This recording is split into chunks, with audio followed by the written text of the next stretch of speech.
కృషి చేస్తేనే అమృతమిచ్చింది.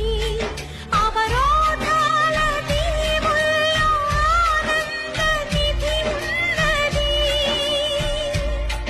కష్టాల వారధి దాటిన వారికి సొంతమవుతుంది.